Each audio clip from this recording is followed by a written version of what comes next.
Bismillahirrahmanirrahim. Assalamualaikum warahmatullahi wabarakatuh. Perkenalkan, nama saya Yudi Farman. Di video kali ini, saya akan mereview suatu penelitian. Mungkin nanti nama penelitinya, tahun, dan lain-lain itu saya taruh di kolom deskripsi video ini. Jadi, judul penelitiannya yaitu Kinerja Pertumbuhan pada Tingkat Kelangsungan Hidup Udang Faname pada salinitas 30 ppt, 10 ppt, 5 ppt, dan 0 ppt.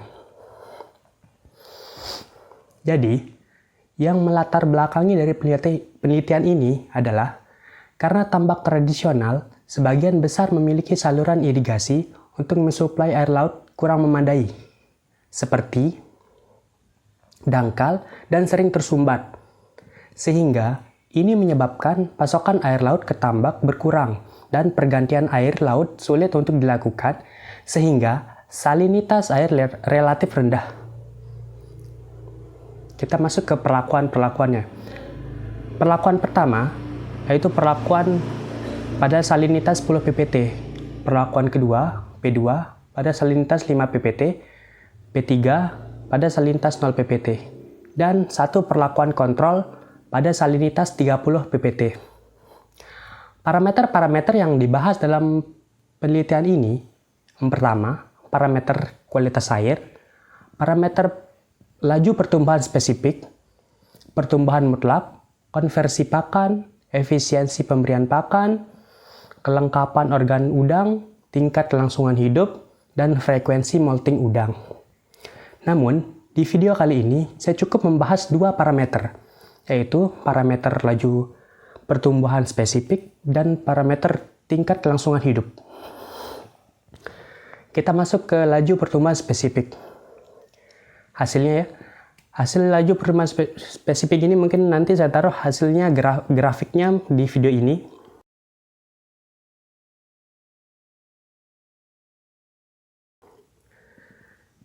Nilai laju pertumbuhan spesifik udang faname pada hari ke-20 pada perlakuan pertama 10 ppt sebesar 4,10% dan P2 5 ppt sebesar 4,21%. Tidak berbeda nyata terhadap perlakuan kontrol yang 30 ppt sebesar 5,29%.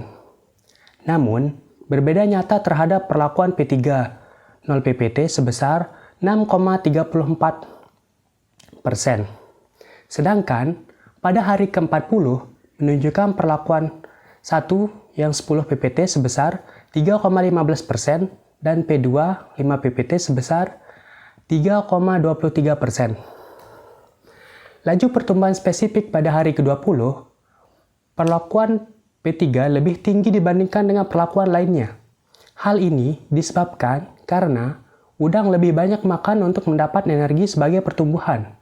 Selain itu, pertumbuhan energi digunakan untuk kegiatan molting udang.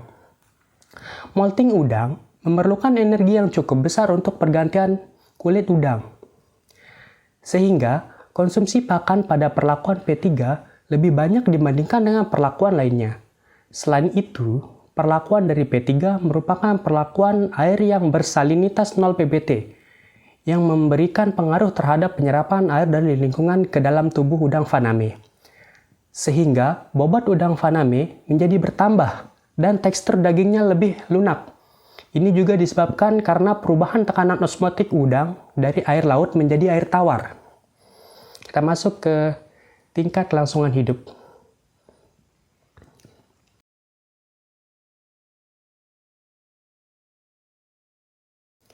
Perlakuan P1 udang faname pada hari ke-20 tidak berbeda nyata dengan terhadap perlakuan kontrol dan P2. Namun, perlakuan P3 berbeda nyata untuk semua perlakuan. Untuk hari ke-40, nilai SR atau tingkat kelangsungan hidup berbeda nyata terhadap setiap perlakuan. Hal ini berarti perbedaan salinitas mempengaruhi tingkat kelangsungan hidup udang faname.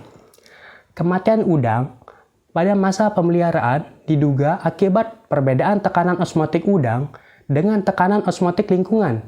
Selain itu, frekuensi molting udang, kanibalisme, dan kualitas air juga berperan dalam tingkat kelangsungan hidup udang.